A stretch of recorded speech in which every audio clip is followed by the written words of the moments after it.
हमारी पूजाएं, हमारी प्रार्थनाएं भी कोई अर्थ नहीं रखती। क्यों? एक छोटी सी कहानी से आपको कहूं। पूछा है कि हम पूजा करते हैं, प्रार्थना करते हैं, तो क्या ये सब व्यर्थ है? समुद्र में एक नाव थी, बहुत यात्री उस नाव पर थे, एक फकीर भी था। नाव किनारे के करीब करीब पहुंचने को थी। आशा थी कि सुबह होते होते नाव किनारे से लग जाएगी, लेकिन आधी रात भयंकर तूफान आ गया और नाव डगमगाने लगी और पानी के थपेड़े भीतर पानी फेंकने लगे और हवाएं पागल हो गईं और रास्ता भटक गया और मल्लाह चिंतित हो गए। और आधी रात को सारे यात्री जग गए, हाथ जोड़कर घुटने टेककर आकाश की तरफ प्रार्थना करने लगे कि हे परमात्मा हमें बचाओ। और उस प्रार्थनाओं में कहने लगे कि अगर हम बच गए तो इतना दान करेंगे, अगर बच गए तो तीर्थ हो आएंगे, अगर बच गए तो ऐसा करेंगे वैसा करेंगे। भगवान को आश्वासन भी देने लगे, मनुष्य की भाषा में कहें तो रुष्वत देने लगे, और धर्म की भाषा में कहें तो भगवान के सामने प्रतिज्ञाएं और व्रत लेने लगे कि हम ऐसा करेंगे, हम वैसा करेंगे, मगर हमें बचाओ। वो फकीर था, सारे लोगों ने उससे कहा कि तुम भी प्रार्थना करो, तुम्हारी प्रार्थना वो ज्यादा सुन लेगा क्योंकि तुम फकीर हो, निकट का तुम्हारा संबंध है, तुम्हारी बात जल्दी सुन लेगा। लेकिन वो फकीर अजीब था, वो आंखें बंद किए बैठा रहा और प्रार्थना में सम्मिलित नहीं हुआ। तो वो सब बहुत नाराज हो गए और उसने कहा कि तुम कैसे दुष्ट आदमी हो, तुम भगवान के निकट रिश्तेदार मालूम होते हो, जीवन भर के फकीर हो, तुम कहोगे तो जल्दी मान लेगा। मिनिस्टर भी उसका कोई रिश्तेदार कहता है तो जल्दी मान लेता है, भगवान भी तुम्हारी जल्दी मान लेगा, लेकिन तुम हो कि तुम चुप बैठे हो। वो फकीर लेकिन चुप बैठा रहा। सुबह होने के करीब थी, बजरा डमाडोल हो रहा था, डूबने के करीब था। वो सारे लोग आंसू बहा रहे हैं, प्रार्थना कर रहे हैं, और तभी वो फकीर चिल्लाया कि ठहर जाओ, देखो वायदा मत कर देना, वचन मत दे देना, प्रॉमिस मत कर देना भगवान से, किनारा करीब आ गया है।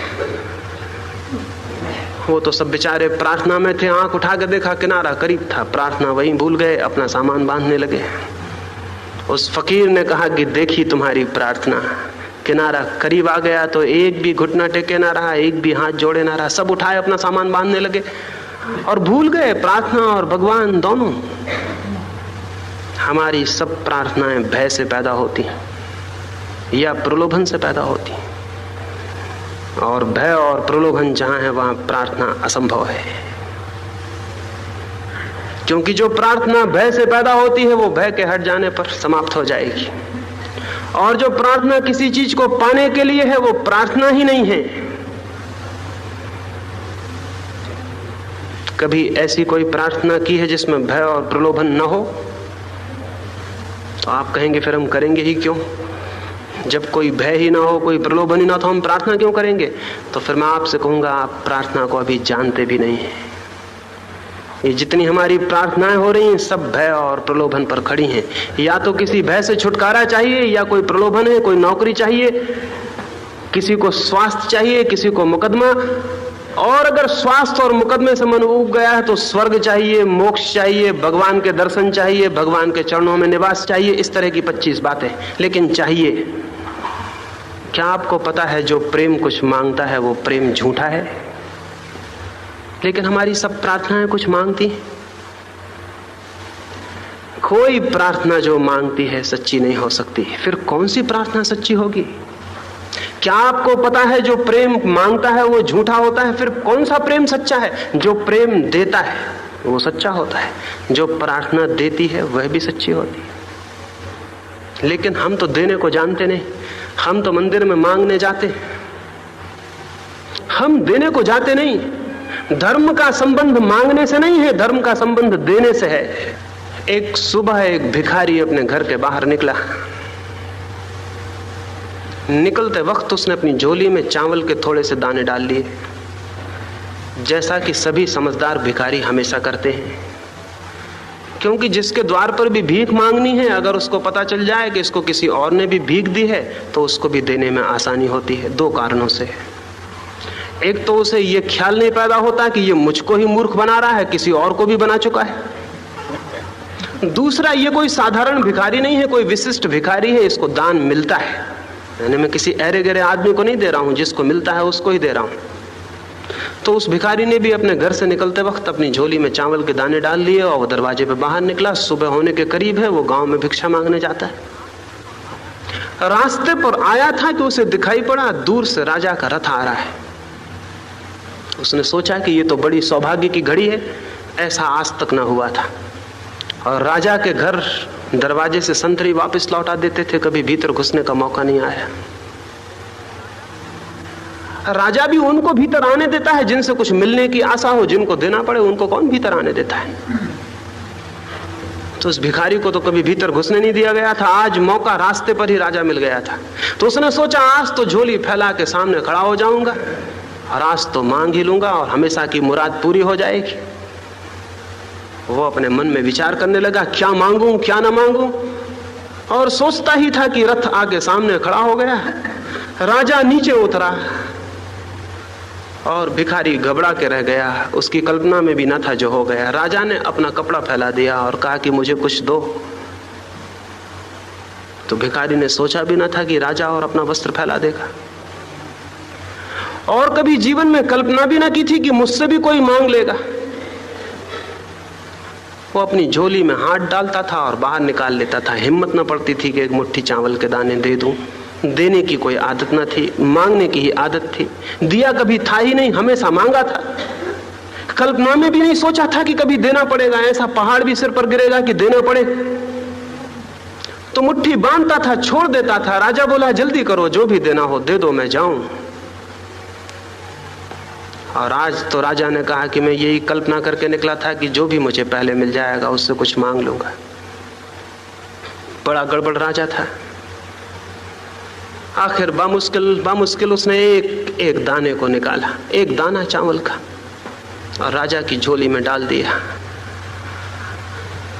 राजा बैठा और चल पड़ा। रथ की धूल उड़ती रह गई और उसके मन में पश्चाताप कि एक दाना व्यर्थ ही चला गया। मांगना था वो तो मांग ही नहीं पाए, और एक दाना और व्यर्थ चला गया। उस सांझ दिन भर उसने भीख मांगी, लेकिन मन दुखी रहा। एक दाना खो दिया था। इतनी भिक्षा कभी ना मिली थी, आज पूरी झोली भर गई थी, लेकिन चित्त दुखी था। एक दाना कम था। घर लौटा, पत्नी ने पूछा तो कहा इतने उदास, आज तो झोली पूरी भरी है, इतनी तो कभी ना भरी थी। उसने कहा झोली पूरी भरी दिखती है, थोड़ी खाली है, एक दाना कम है। एक दाना आज देना पड़ा है, और तू कल्पना भी नहीं कर सकती कि देना कितना कष्टप्रद हुआ होगा उसके लिए जो हमेशा मांगता रहा और पाता रहा। मेरे प्राण ही खिसक गए थे, मेरी सांस ठहर गई थी, लेकिन देना पड़ा, मजबूरी में उलझ गया था। उसने अपनी झोली उल्टाई। अब तक तो दुखी था, फिर छाती पीट कर रोने लगा और आंसू उसकी आंखों से झरझर टपकने लगे। झोली उल्टा के देखा और सब दाने तो दाने थे, एक चावल का दाना सोने का हो गया था। और तब वो छाती पीटने लगा और रोने लगा कि मैं कैसा पागल हूं, मैंने सारी झोली राजा को ना उल्टा दी तो आज सारे दाने सोने के हो जाते। लेकिन अब तो अवसर निकल गया था और रोज राजा रथ पर मिलता नहीं सड़क पर।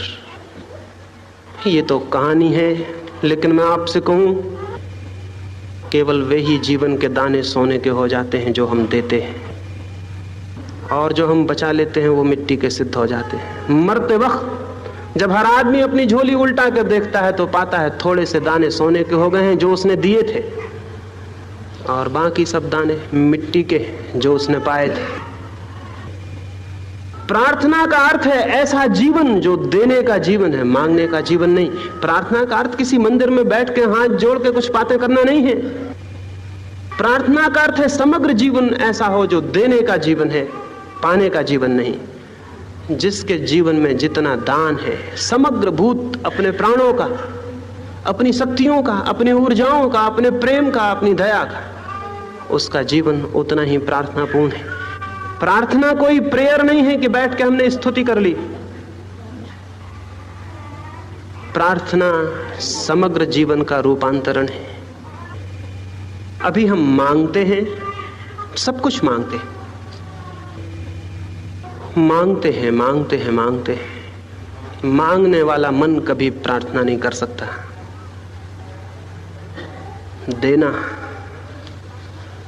देना ही प्रार्थना है। प्रार्थना कोई शब्दों की स्तुति नहीं है, पूरे जीवन का देना है।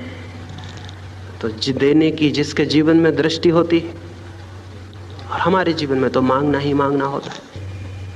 भिखमंगा मांगता है तो ये मत सोचना कि भिखमंगा मांगता है। हम सब भी भिखमंगे हैं, कोई छोटा भिखमंगा है, कोई बड़ा भिखमंगा है, हम सब भिखारी हैं। जिनको हम महामहिम कहते हैं और जो बहुत बड़े बड़े हैं वे भी मांगते ही रहते हैं। एक फकीर था फरीद, वो अकबर के समय में हुआ। उसके गांव के मित्रों ने उससे कहा कि मित्र, अकबर तुम्हें बहुत आदर करता है, तुम जाओ और उससे कहो कि हमारे गांव में एक मदरसा खोल दे, एक स्कूल खोल दे। फरीद गया, सोचा जल्दी जाऊं, सुबह सुबह अकबर का मन अच्छा होगा। भिखमंगे सभी सुबह सुबह आते हैं, सांझ कोई भिखमंगा नहीं आता। भिखमंगे बहुत दिनों से मनुष्य के मन को समझते हैं कि सुबह सुबह थोड़ा ताजा रहता है, सांझ थक जाता है, सुबह मिल जाए तो कुछ मिल जाए, सांझ तो कोई देगा नहीं। इसलिए फरीद भी सुबह सुबह पहुंच गया अकबर के वहां। अकबर नमाज में था, वो सुबह की नमाज पढ़ रहा था, तो फरीद जाके पीछे खड़ा हो गया। सोचा कि अच्छे मौके पर आ गया हूं, नमाज से उठेगा तो शायद देने के लिए पिघल जाए। वो खड़ा है पीछे, अकबर को पता नहीं कोई पीछे खड़ा है। अकबर हाथ जोड़ के जब नमाज पूरी किया, प्रार्थना पूरी किया, तो उसने कहा, हे भगवान, हे परमपिता, मेरे राज्य को और बढ़ा, मेरे धन को और बढ़ा कर, मेरी सीमाओं को और दूर ले जा, मेरी यश की पताका और ऊंची उठा। इस भगवान से कहा। फरीद ने सुना, वो चुपचाप वापस लौट पड़ा।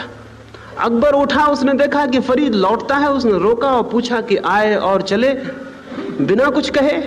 फरीद ने कहा कि मैंने सोचा कि मैं एक सम्राट के पास जाता हूं, यहां मैंने पाया यहां भी एक भिखारी। मैं तो सोच के आया था कि एक सम्राट के पास जाता हूं, लेकिन तुम्हारी प्रार्थना सुनी और पाया कि तुम भी एक भिखारी हो, तो अब मैं वापस लौट जाता हूं। एक भिखारी से मांगना तो शोभा नहीं देता, और अगर अब मांगना ही होगा तो हम भी उसी से मांग लेंगे जिससे तुम मांगते थे। अब तुमको बीच में क्यों ले, अब अकारण तुमको क्यों परेशान करें। फरीद लौट गया, उसने अकबर से नहीं मांगा। फरीद की आत्मकथा में बाद में लिखा है कि वो लौट गया, उसने नहीं मांगा, क्योंकि उसने कहा एक भिखारी से क्या मांगना। तो हम सब भिखारी हैं, हम सब मांग रहे हैं, और जो मांगने वाला है वो प्रार्थना करेगा तो प्रार्थना में भी मांगना ही होगा, भीख ही होगी। परमात्मा के पास भिखारी होकर कोई कभी नहीं पहुंचा है, परमात्मा के पास सम्राट होकर पहुंचना पड़ता है। जो देता है वो पहुंचता है, जो मांगता है वो कभी नहीं पहुंचता। इसलिए मैं आपकी प्रार्थनाओं की समर्थन में नहीं हूं, लेकिन हाँ, एक प्रेम का जीवन हो सकता है, देने का जीवन हो सकता है, वो जीवन प्रार्थना है। उसमें कोई परमात्मा नहीं होता, सिर्फ देना होता है, सिर्फ दान होता है, सिर्फ प्रेम होता है। और धीरे धीरे देना और दान और प्रेम उस जगह पहुंच जाता है कि हम अपने को समग्रीभूत खो देते हैं, सब भांति दे डालते हैं। उसी स्थिति में जबकि हम सब भांति दे चुके होते हैं, उसकी उपलब्धि होती है जो सब कुछ है। तो इसलिए इन प्रार्थनाओं का कोई मूल्य नहीं, कोई अर्थ नहीं। एक और अंतिम प्रश्न, फिर और जो प्रश्न बच गए हैं वो मैं कल चर्चा करूंगा। एक मित्र ने पूछा है कि हम जो कुछ भी करते हैं सभी में कामना रहती है, वासना रहती है, इच्छा रहती है। कोई ना कोई कामना, कोई ना कोई इच्छा, कोई ना कोई वासना, कोई डिजायर, हम जो भी करते हैं कोई पाने की आकांक्षा रहती है। और आप कहते हैं पाने की आकांक्षा ना हो तब तो फिर हम कुछ करेंगे ही नहीं। नहीं, हम एक ही तरह के काम को जानते हैं, एक तरह का और भी काम होता है जिसका हमें कोई भी पता नहीं। हम एक ही तरह के काम को जानते हैं जिसमें कुछ मांगना, कोई इच्छा, कोई लक्ष्य, कोई फल की प्राप्ति। हम एक तरह का और भी काम होता है, उसे हम जानते ही नहीं। और बड़े आश्चर्य की बात यह है कि वही काम, वो दूसरी तरह का काम ही जीवन में धर्म को, सत्य को, परमात्मा को लाता है। एक छोटी सी घटना से बात कहूं। अकबर ने एक रात्रि तानसेन को विदा करते वक्त कहा, तुम्हारे गीत सुनता हूं, तुम्हारा वाद्य सुनता हूं, तो मेरे प्राण इस भांति सम्मोहित हो जाते हैं और मुझे ऐसा लगने लगता है कि तुमसे बेहतर तो कभी किसी ने भी नहीं बजाया होगा और तुमसे बेहतर कभी कोई बजा भी नहीं सकेगा। संगीत में तुमने जो जाना है और जो पाया है शायद कभी किसी ने नहीं जाना और कभी कोई नहीं जान सकेगा। ऐसा मेरे मन में भाव निरंतर उठता है। लेकिन आज मुझे एक नया प्रश्न आ गया है, वो मैं तुमसे पूछता हूं और वो ये कि जब मैं तुम्हें सुनता था तो मुझे अचानक ये ख्याल आया, तुमने शायद किसी से सीखा हो, तुम्हारा कोई गुरु हो, और हो सकता है वो तुमसे भी बेहतर बजाता हो, तुमसे भी बेहतर, तुमसे भी गहरा जाता हो सकता है। तो तुम्हारा गुरु कोई है, कोई जीवित?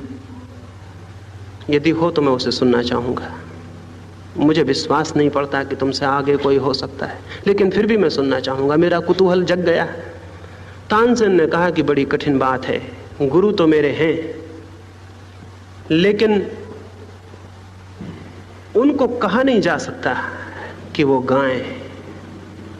हाँ, कभी कभी वो गाते हैं तब सुना जा सकता है, कभी कभी वो बजाते हैं तब सुना जा सकता है, लेकिन कहा नहीं जा सकता कि वो बजाएं, क्योंकि उनकी कोई आकांक्षा नहीं है जिसके लिए उनको प्रलोभन दिया जा सके कि इसलिए बजाओ। उनकी कोई यश की कामना नहीं है, कोई इच्छा नहीं है, कोई पाने का भाव नहीं है। हाँ, कभी कभी अपनी मौज में वो बजाते हैं तब सुना जा सकता है। अकबर ने कहा कि मैं सुनूंगा। तानसेन ने कहा चोरी से सुनना पड़ेगा, क्योंकि सामने चले जाएं तो हो सकता है वो बंद कर दें और चीज टूट जाए। तो आधी रात को अकबर और तानसेन गए। तानसेन का गुरु एक फकीर था, हरिदास, वो यमुना के किनारे रहता, एक झोपड़े में। कोई 3 बजे सुबह उठ के वो अपनी मौज में कुछ गाता और बजाता। दोनों ने झोपड़े के बाहर चोरी से बैठ के सुना। शायद ही कभी किसी सम्राट ने चोरी से बैठ के सुना हो। अकबर रोने लगा। लौटते में तानसेन से बोला नहीं। महल पहुंचकर उसने तानसेन से कहा कि मैं तो सोचता था तुम्हारा कोई मुकाबला नहीं, अब मैं क्या सोचूं, तुम्हारे गुरु के सामने तो तुम ना कुछ हो। लेकिन इतना फर्क क्यों है, तुम इतना अलौकिक क्यों नहीं बजा पाते हो? तानसेन ने कहा सीधी सी सरल सी बात है, मैं इसलिए बजाता हूं कि मुझे कुछ मिल जाए, और मेरा गुरु इसलिए बजाता है कि उसे कुछ मिल गया है। उसे कुछ मिल गया है इसलिए बजाता है, और मुझे कुछ मिल जाए इसलिए बजाता हूं। मेरा बजाना एक भिकमंगे का बजाना है, मेरे गुरु का बजाना एक सम्राट का बजाना है। आनंद मिल गया है और आनंद से उसका संगीत निकल रहा है, और मेरा संगीत तो एक साधन है कि मुझे रुपए मिल जाएं तो शायद आनंद मिले। 2 तरह का जीवन है। एक आनंद को खोज लेने से जो जीवन विकसित होता है, वो उस जीवन में कुछ पाने की आकांक्षा नहीं होती। वो सारा जीवन प्रार्थना बन जाता है, वो सारा जीवन सहज ही निष्काम बन जाता है, वो सारा जीवन सहज ही किसी तरह की फलाकांक्षा से मुक्त हो जाता है।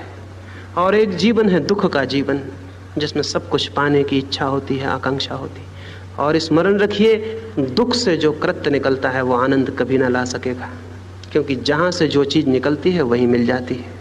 मिट्टी से जो चीज पैदा होती है वो मिट्टी में गिर जाती है। जो शुरुआत है वही अंत है।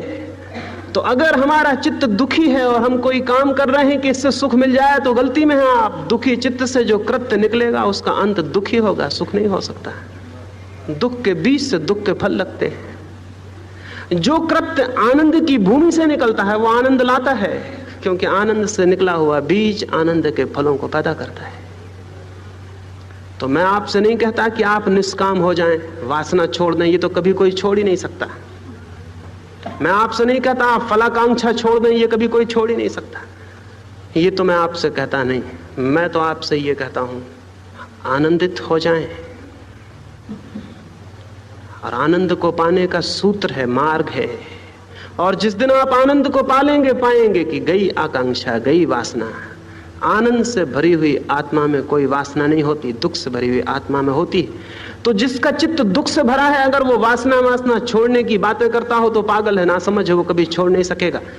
दुखी चित्त वासना छोड़ ही नहीं सकता। दुखी चित्त से तो वासना पैदा होती है। हाँ, हम दुखी चित्त को छोड़ सकते हैं, और दुखी चित्त छूट जाए तो उसके साथ उसकी सारी वासना विलीन हो जाती। और दुखी चित्त छोड़ना अत्यंत सरल बात है, क्योंकि दुखी चित्त हमने बनाया है, इसलिए है। अगर हम ना बनाएं तो दुखी चित्त विलीन हो जाएगा, और तब जो शेष रह जाता है वो आनंद है। आनंद हमारा स्वभाव है, हमारा स्वरूप है। उसकी बात मैं कल करूंगा, परसों करूंगा, कि वो हमारा स्वभाव और स्वरूप कैसे उघड़ जाए, उसे कहीं से पाना नहीं है। वह हमारे भीतर मौजूद है। मेरी इन बातों को इतने प्रेम और शांति से सुना है, उससे बहुत बहुत अनुग्रहित हूं। अंत में सबके भीतर बैठे परमात्मा को प्रणाम करता हूं। मेरे प्रणाम स्वीकार करें।